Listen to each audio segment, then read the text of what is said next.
Bom dia a todos. Obrigado pela presença de cada um que levanta no seu domingo de manhã e vem sempre prestigiar a nossa casa. Que a gente consiga, nas palavras de hoje, do Evangelho segundo o Espiritismo, que a gente consiga levar pelo menos uma sementinha, o pão nosso para a nossa semana, para que a gente possa ter sempre a nossa fé renovada e a nossa esperança sempre no que Jesus deixou para nós. Então, o que a gente vai estar falando hoje um pouquinho está no capítulo 15 do Evangelho segundo o Espiritismo. O tema é: fora da caridade não há salvação. É uma frase comum, uma frase que todos nós conhecemos, que todos nós já ouvimos. Mas aí vem aqui, o que Jesus falou, como foi interpretado na época que Jesus falou, e como a gente pode praticar no nosso dia a dia. Esse é sempre o intuito das nossas reuniões, o intuito dos nossos encontros, é a gente poder ter capacidade de ouvir o que foi falado há mais de 2000 anos atrás e como colocar em prática hoje. Então, quem nunca ouviu essa frase? Ouvimos muito, falamos muito essa frase. Mas será que nós colocamos em prática? Será que nós temos verdadeiramente o hábito, o sentimento real de praticar a caridade? Como que ela se faz presente e em que situações podemos praticar a verdadeira caridade? Então, o primeiro título do Evangelho segundo o Espiritismo está dizendo assim, né? O que é preciso para ser salvo? Porque ele inicia dizendo que fora da caridade não é salvação. Não há salvação, então o que eu preciso fazer? Quais são as minhas atitudes para que eu consiga alcançar de ser considerado uma pessoa, um espírito que poderá ser salvo? Aí no Evangelho está escrito assim: ora, quando o Filho do Homem vier em sua majestade, acompanhado de todos os anjos, se assentará no trono da sua glória, e todas as nações, estando reunidas diante dele, separará uns dos outros, como um pastor separa as ovelhas dos bodes, e colocará as ovelhas à sua direita e os bodes à sua esquerda. Então, isso foi dito por Jesus, há 2000 anos atrás. Mas o que era? Era a única linguagem que aquele povo que o escutava teria condições de interpretar. A separação dos bodes por um lado, das ovelhas por outro. Mas em que momento isso acontece hoje, na nossa vida? Quem são os bodes? Quem são as ovelhas? De que Jesus estava falando naquela época? Como a gente vai interpretar essa separação? E o que o Espiritismo, o que Allan Kardec nos diz? Isso acontece, a separação dos bodes e das ovelhas. Já está acontecendo, pois estamos passando um momento de transição dos planetas, onde o planeta Terra passará de prova de expiações para um mundo de regeneração. Então, nós já sabemos que nós já estamos nesse processo. A Terra já vai estar vivenciando outras eras, outras épocas, que aqui só irá reencarnar os espíritos que evoluíram, os espíritos que conseguiram crescer, que aproveitaram essa última reencarnação dele. Vai ser feito essa separação. Aqueles espíritos que aproveitaram essa sua reencarnação e cresceram, provavelmente reencarnarão na Terra novamente, porque ele vai ser útil na Terra. Porém, aqueles que não aproveitaram, que vieram com o propósito de se melhorar, com o propósito de fazer o bem para o teu próximo, com o propósito de evoluir um pouquinho, pelo menos, e a gente vê tantos espíritos encarnados fazendo tanta coisa errada, que aí é essa hora que Jesus vai fazer essa separação. Quem são as ovelhas? Aqueles espíritos que conseguiram evoluir um pouquinho. Quem são considerados os bodes? São aqueles espíritos que não conseguiram aproveitar essa reencarnação. É um castigo? Não.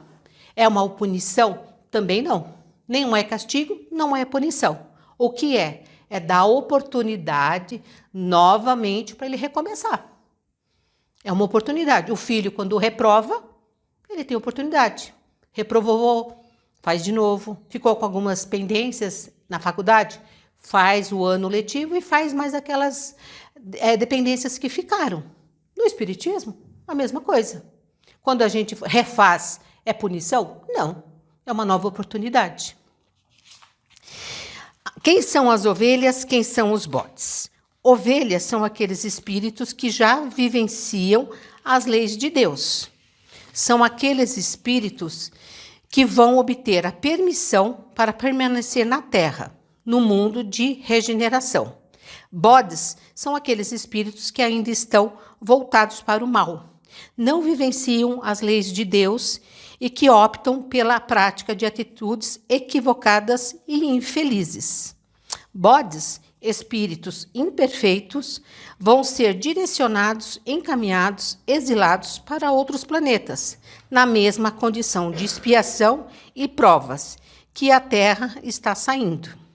Ou ainda, para planetas mais inferiores, para aqueles que possam lá, através do conhecimento da intelectualidade, mas também através de provas mais rudes, que eles vão vivenciar nesses outros planetas. E que eles possam desenvolver o lado moral, que é o que falta neles nessa existência. Nós, quando reencarnamos, nós somos espíritos, todos nós imperfeitos. E nós viemos sempre para se melhorar.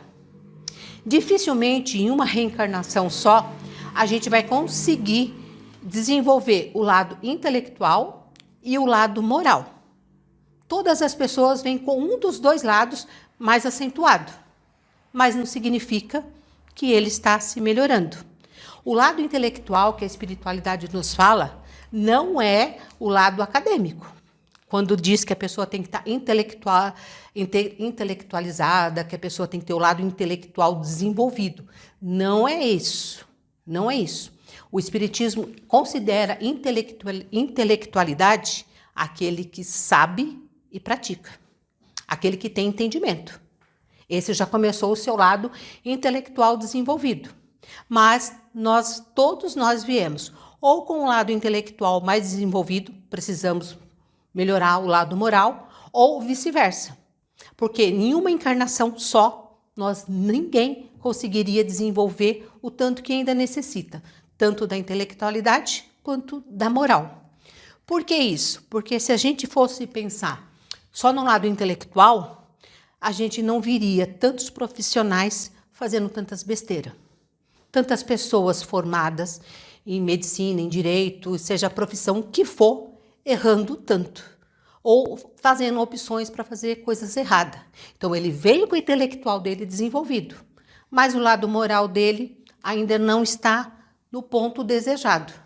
Por isso que o Espiritismo fala.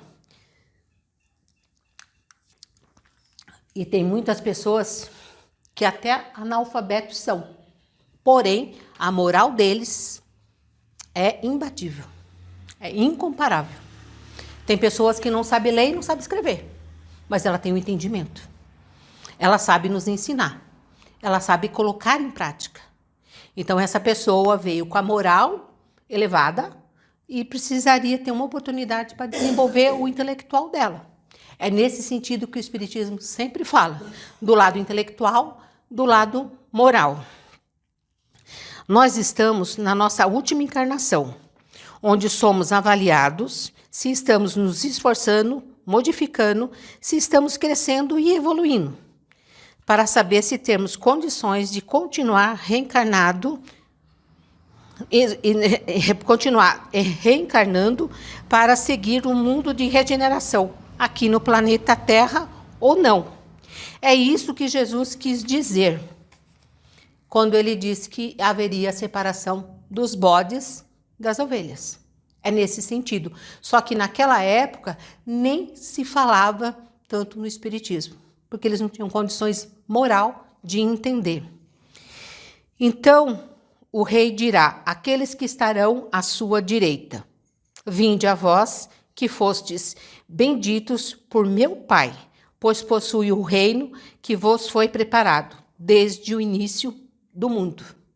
Então, Jesus está dizendo aqui que mesmo nas outras reencarnações que nós já viemos, desde o momento da primeira nossa reencarnação, nós já estávamos sendo preparados para a gente chegar agora nesse momento de regeneração e ser escolhidos para continuar no planeta Terra ou ter que repetir alguns pedacinhos da vida da gente. Jesus estava se referindo ao plano espiritual, onde é para onde todos nós voltaremos. Mas também podemos entender que Jesus se refere ao planeta Terra, já regenerado, que podemos aqui reencarnar novamente. Só dependerá da nossa mudança, da nossa evolução. Então, quando ele faz a separação dos bodes e das ovelhas, a intenção dele não é só saber quem não evoluiu, não. É também para saber aqueles que já conseguiram evoluir um pouquinho e que a reencarnação dele no nosso planeta será de bom agrado. Nós iremos ainda conseguir ajudar o nosso próximo. Jesus também menciona, essa parte aqui eu acho bem legal, sabe? Que Jesus também mencionou e na época ele também não foi entendido. Jesus também menciona, eu tive fome, me deste o que comer. Eu tive sede, me deste o que beber. Eu tive necessidade de alojamento, me alojaste. Eu tive nu e me vestiste. Eu tive doente e me visitastes. Eu tive na prisão e viestes me ver. A gente está falando que fora da caridade não há salvação. Aí Jesus veio naquela época e trouxe essa passagem e deixou lá registrado esses comentários dele. Aí as próprias pessoas que viviam com Jesus disseram assim, né? Aí Jesus continua aqui. Por isso herdarão o reino prometido, pois está atendendo às necessidades do próximo. Está fazendo o bem para o seu próximo e, sobretudo, os mais necessitados. Está aqui Jesus dizendo o que é preciso fazer para sermos salvos, ajudar o nosso próximo. E, às vezes, o mais próximo da gente é a gente mesmo. A gente sempre fica procurando quem está precisando, quem que eu posso ajudar, e às vezes é a gente que está precisando de um ombro amigo, de alguém que nos ouça, sem criticar. E, geralmente, quem ouve a gente e não critica são os estranhos. Porque se você não quer a opinião da família, você só quer que ela te escute. Porque aquele familiar que vai te ouvir, ele já tem opinião própria. Ele vai te dizer, não te falei? Não te disse? Você sabia. E a pessoa, às vezes, quando está num momento tão difícil, ela sabe de tudo isso. Mas ela não quer ouvir isso novamente. Ela só quer ser escutado. E é tudo isso que Jesus está dizendo. Que, às vezes, o nosso próximo somos nós mesmos. Jesus está aqui dizendo que é preciso fazer para sermos salvos. E Jesus não diz qual religião deveremos seguir. Jesus não coloca condição outras a não ser caridade, para que nós possamos realmente sermos salvos e adquirir o reino dos céus. Mas o que significa então ser salvo?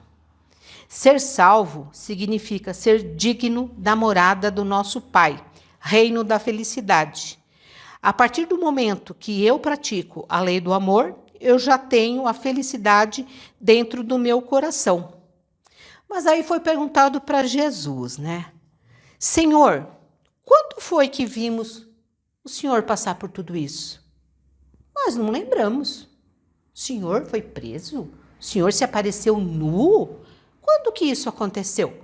Os discípulos que estavam junto a ele, a população que ouviu ele dizer tudo isso, questionou. Senhor, quando foi que vimos o Senhor com fome e vos demos o que comer?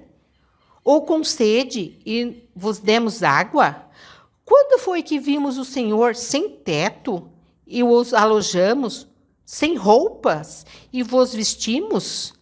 E quando foi que vimos o Senhor doente ou na prisão e que viemos vos visitar?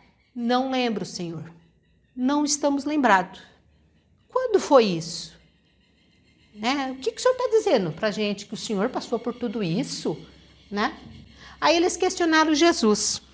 Aí Jesus responde: eu vos digo em verdade, quantas vezes o fizeste com relação a um destes mais pequenos de meus irmãos, foi a mim mesmo que você fez. Foi a mim mesmo que você fizeste.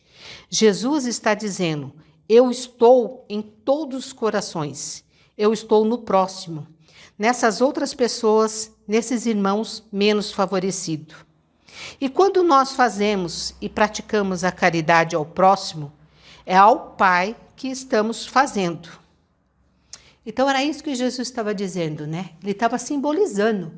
Ele estava dizendo que quando o menos favorecido nos procurar, ou nos pedir ajuda, ou a gente sentir que ele precisa de qualquer tipo de ajuda, e a gente fizer isso com o coração, fizer isso por amor, além de você estar praticando a caridade, você está agradando a Deus, você está se aproximando a Deus. E quando você faz isso, é uma felicidade tão grande que você sente que não tem como explicar. Não tem como explicar. Se você for falar para uma pessoa que não pratica a religião, que não sabe nem o que é caridade, falar para ela assim: ah, mas eu sou voluntário. Um domingo por mês eu faço tal serviço de voluntariado. Ah, mas eu faço no sábado, na sexta-feira à noite, a Fátima participa dos jantares que eles providenciam para os carrinheiros, às quinta-feira à noite. Aí é capaz de alguém chegar e falar assim: tá, mas e aí? Quanto que você ganha para fazer isso? Não estou entendendo. Mas que alegria é essa que você sente? Só quem faz é que sabe. O olhar de uma criança, quando ela recebe algo que ela esperava muito. O olhar de uma mãe, quando recebe o arroz e feijão para pôr na mesa dos seus filhos. Uma pessoa que precisa de fraldas, uma pessoa que precisa de qualquer auxílio. Essa paz, essa felicidade, só quem pratica é que sabe. E não tem explicação. Não dá para explicar o que o outro não entende. Não tem. Não percam tempo, às vezes, tentando explicar, porque ele não vai entender. Ele só está ligado na matéria. Ele quer saber qual foi o benefício material que você recebeu praticando isso.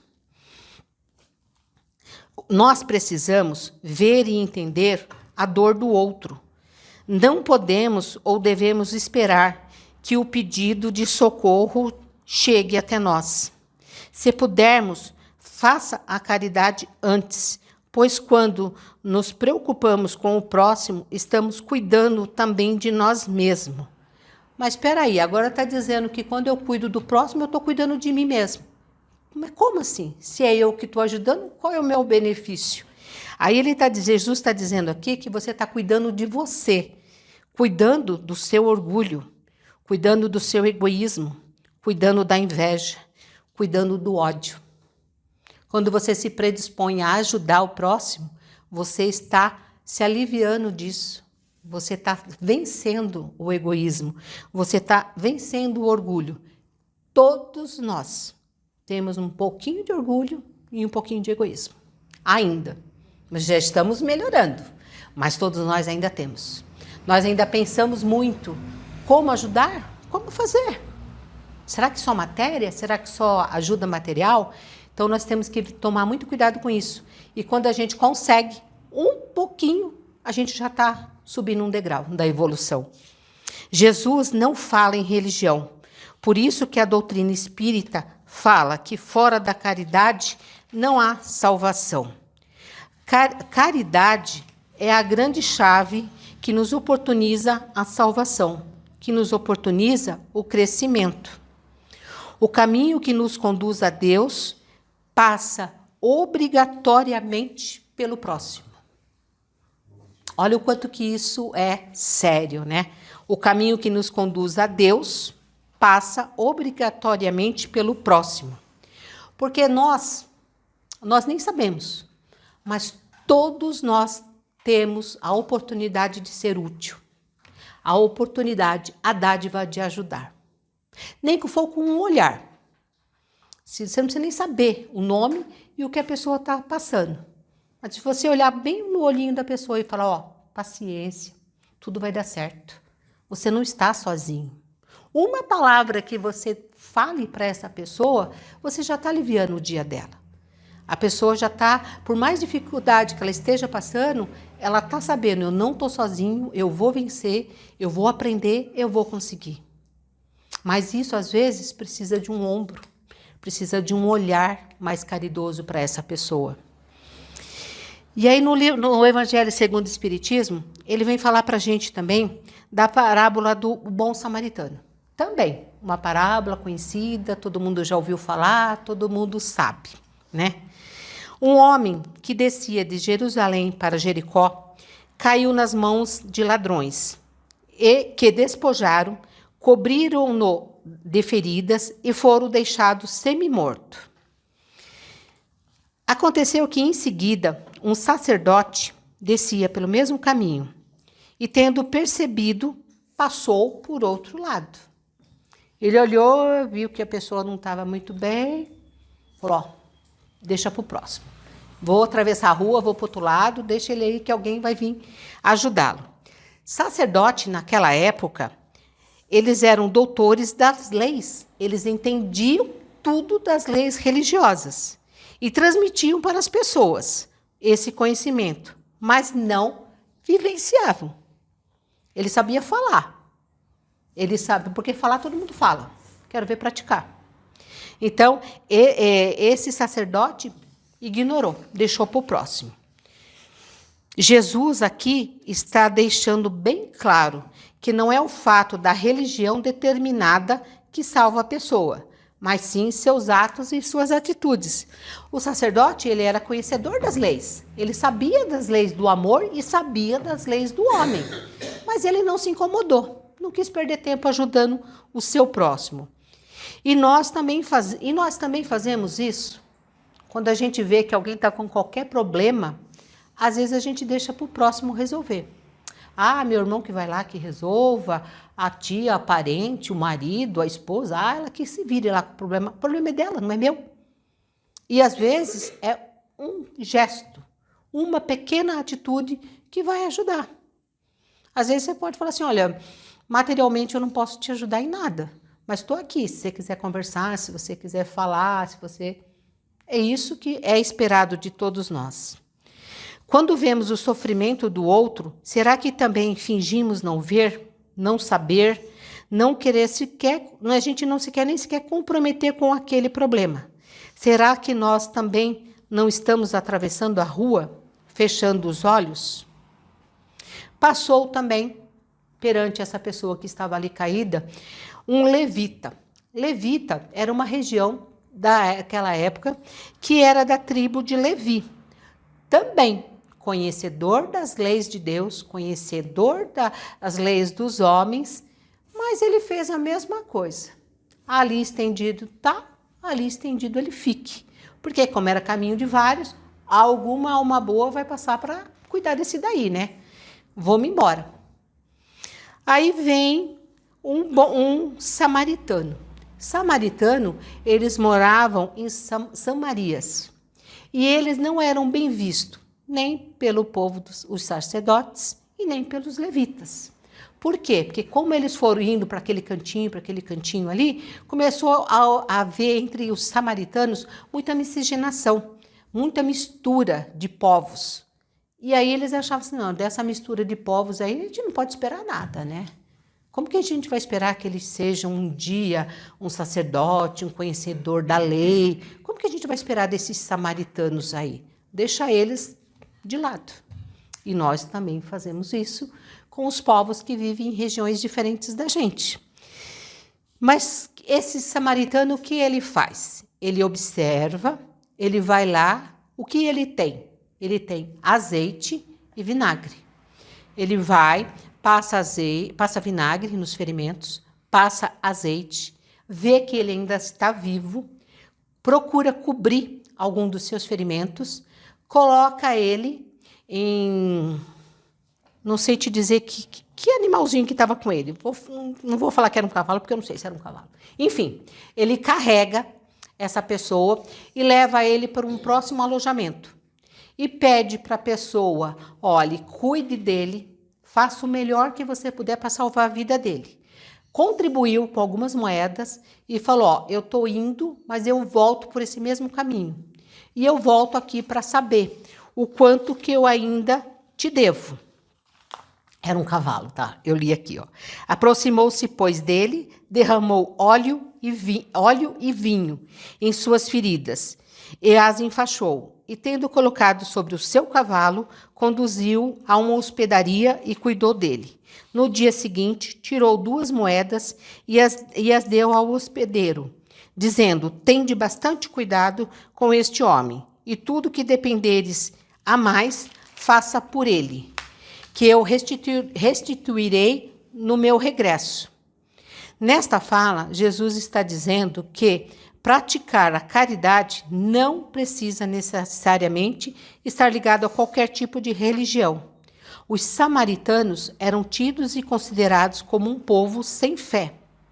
Caridade está associado a quem tem uma alma nobre e amor no coração. Mais uma vez, Jesus está dizendo que o caminho para a vida eterna, o caminho para a salvação da alma, é a caridade. Mas aí a gente fala, né? Então, religião importa? Qual a importância, então, se Jesus está dizendo que não vamos dizer que é essa religião, aquela religião ou aquela outra religião que faz o bem? Então, não ter religião importa? Sim, claro que importa, pois nos dá esclarecimentos e aproxima o homem de Deus. Mas não é a religião que salva. O que salva é a nossa conduta, o nosso proceder, é a nossa forma de viver. Caridade e humildade são virtudes contrárias ao egoísmo e ao orgulho. A prática da caridade é a manifestação suprema de obediência e de amor a Deus. E o nosso próximo é aquele que está ao nosso lado, que está necessitando. É aí que você pratica a verdadeira caridade. No livro, o próximo diz assim: qual é o maior mandamento? Foi perguntado a Jesus: mestre, qual é o maior mandamento da lei? Jesus respondeu: amareis o seu Senhor vosso Deus de todo o vosso coração, de toda a vossa alma e de todo o vosso espírito. Eis o maior e o primeiro mandamento. Eis o segundo, que é semelhante a este: amareis vosso próximo como a vós mesmo. Toda a lei e os profetas estão contidos nesses 2 mandamentos.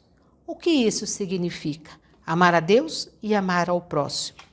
Significa reconhecer Deus como nosso verdadeiro Pai, Pai de misericórdia. Ver e perceber a vida como uma dádiva do amor de Deus. Em benefício do nosso progresso, ter essa visão, ter esse entendimento. Fazer da vida atual uma caminhada em direção ao Pai, em direção a Deus. Mostrando que tudo caminha para o Pai, que a vida na Terra é uma oportunidade de progresso.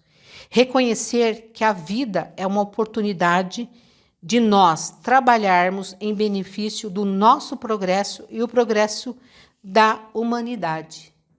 Então veja só qual é o nosso compromisso perante a Deus. Deus nos oportuniza uma nova vivência. Deus nos dá um planeta para a gente sobreviver, onde tudo o que a gente precisaria, Deus nos deu. Água, ar, terra para plantar os alimentos essenciais que nós precisamos. Deus pensou em tudo, preparou tudo esse planeta para nós. Não falta água, não faltaria água limpa para todos nós, não faltaria alimento para ninguém. Qual era a condição? Praticar o amor. Olhar o teu próximo e ver o que o teu próximo precisa. Só isso. Só isso que foi nos dado essa oportunidade de a gente poder enxergar o nosso próximo e a gente se melhorar. A gente fazer o que a gente sempre fala da nossa reforma íntima, né? Perceber o que eu ainda posso ser melhor. É fácil? Não. Não é fácil. Não é fácil para ninguém. É como se fosse uma homeopatia. É uma gota por dia. E vai ter dia que a gente não vai conseguir tomar essa gota. Que a gente vai esquecer, amanhã eu repenso, amanhã eu reavalio, amanhã eu torno de novo a pensar na caridade. Não basta dizer, tem que ser ação. O segundo mandamento significa, é amar o nosso próximo como a nós mesmos. É vê-lo como verdadeiro irmão. Vê-lo como eu gostaria de ser visto pelas outras pessoas. A gente só sente essa necessidade quando a gente fala, puxa vida, eu precisava tanto de alguém para ligar, né? Queria tanto ter alguém do meu lado agora. Alguém só para me ouvir. Só para sentar do meu lado e me escutar. Todos nós precisamos. Todos nós passamos por isso. E é nesse momento que Jesus está mostrando para você, ei, peraí, você é útil. Essa é a tua missão. Essa é a tua missão, porque quando você se dispor a ver o teu irmão como irmão verdadeiro, você está no caminho. Você está no caminho. É essa oportunidade que está sendo dada. Por isso que às vezes nós passamos por essas necessidades, essa vontade de ter alguém próximo, um irmão, aquela irmã que te ouviria com certeza sem te criticar. Aquele pai, aquela mãe, aquela avó. Quantos de nós não precisaríamos de alguém só para nos ouvir? Alguém que só olhasse nosso olhar e não dissesse nada. Só segurasse nas nossas mãos. Só nos desse um abraço. Só nos oferecesse um copo d'água. Quantos de nós não passamos por isso? E por que nós passamos por isso? É Deus mostrando para você o que o outro precisa. E o outro, às vezes, é o nosso filho, dentro de casa. Quem tem netos, os netos, genros, noras, sogras, é aquele ali, juntinho de você. Ele não quer nada, ele não precisa de nada de matéria. Ele só quer um olhar de compaixão. E nós negamos. Aí nós somos o quê? Samaritanos, levitas, sacerdotes. Quem somos nós? Um irmão que teve a oportunidade, da dádiva da vida para ser útil. Fora da caridade não há salvação. Que para a nossa semana, que se inicia hoje, possamos pensar e agradecer a Deus, nosso Pai, como a nossa vida é importante. O quanto minhas atitudes podem ajudar no progresso da humanidade. O quanto a prática da caridade é importante. Caridade é irmã da piedade. Permita que o seu coração seja tocado pela dor do outro, para que consigamos vivenciar o amor. Deus, com sua infinita bondade, sempre vai colocar alguém para te ajudar, alguém para amenizar o seu sofrimento. Sempre haverá a possibilidade, por amor, de sermos úteis para o nosso próximo. Pense nisso. Pense nisso. Tudo que for bom para você é bom para o teu próximo. Tudo que você precisa, o teu próximo também precisa. Também precisa. Desse olhar, de você ser solidário, de você ser fraterno. E aí sim, a gente vai conhecer no coração da gente essa felicidade que não tem explicação. Não tem explicação. Porque às vezes a gente procura a felicidade na matéria. Um carro novo, roupa nova, viagem, passeios. Às vezes é ali que a gente fica procurando essa felicidade e a gente não encontra. E quando a gente consegue estender a mão, o coração da gente é tocado. Porque a gente já está ciente que a hora que eu precisar, eu vou achar essa pessoa. Ela vai aparecer. Às vezes não é nem um amigo tão próximo, mas Deus com certeza vai colocar alguém no seu caminho para te dizer que fora da caridade não há salvação. Que Deus abençoe a todos nós pelo seu amor, penetre em nossos corações e principalmente em nossas atitudes. Que Deus possa abençoar todos nós com o seu amor, com o seu aprendizado, com o seu Filho Jesus, que veio para deixar essas lições, para que a gente possa entender cada qual com o seu momento de evolução. Que nós também estávamos há 2000 anos atrás ouvindo Jesus, mas não tínhamos esse esclarecimento. Hoje, todos nós sabemos, hoje começa a nossa semana e que hoje eu posso até orar para um desconhecido. Eu posso até rezar por alguém que está num hospital que eu não conheço, alguém que está num presídio que eu não conheço, um morador de rua, uma sirene quando a gente ouve do corpo de bombeiro, uma ambulância ou algum acidente. A gente não precisa parar para ver o que aconteceu. Basta uma oração. Que Deus proteja, que Deus esteja junto daquela pessoa naquele momento de sofrimento. Que aquele morador de rua, na chuva, ele consiga um abrigo para ele passar aquela noite. Noites muito frias, que Jesus possa estar junto dele, fornecendo o aquecimento que ele precisa para aquela noite. E que nós saibamos agradecer tudo de bom que nós sabemos que nós temos. E que não é só a matéria. É a nossa intelectualidade sendo aplicada e a nossa moral sendo evoluída. Para que quando aqui nós voltarmos do planeta Terra, que nós possamos nos reencontrar novamente e ser útil ao nosso próximo. Que Deus abençoe a todos nós. Que assim seja.